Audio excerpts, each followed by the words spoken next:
Dans le projet d'Arteria, les tests ont été réalisés au centre de simulation de Norsim, qui a répondu avec réactivité et expertise pour faciliter l'organisation d'expérimentation et sa réalisation.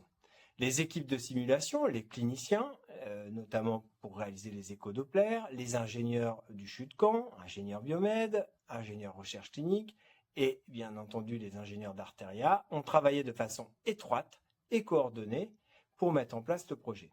La direction de la recherche clinique et l'innovation du CHU de Caen a également joué un rôle clé, notamment grâce à l'appui méthodologique du docteur Damiano Serrazulo et au pilotage opérationnel assuré par la chef de projet Clémence Tomadesso. Ensemble, nous avons donc construit un protocole, obtenu les autorisations réglementaires et conduit les évaluations en conditions réalistes. Alors dès le départ, on a voulu faire un produit proche du terrain et pour ce faire, on a constitué un board scientifique qu'on sollicite régulièrement pour que notre produit puisse répondre directement à leurs besoins. On a aussi très rapidement pris attache auprès du CHU qui est partenaire, qui est dans notre localité, le CHU de Caen, afin de voir avec eux la dimension clinique qu'il faudra apporter au projet, afin d'avoir le produit le plus adapté à la situation pour que derrière, il puisse être commercialisé facilement.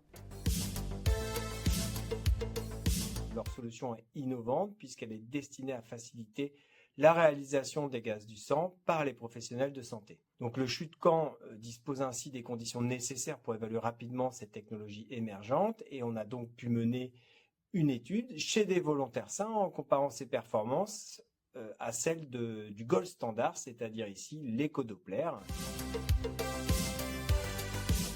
Alors après plusieurs années de recherche, on a développé un produit qui a été pré-testé avec le CHU de Caen.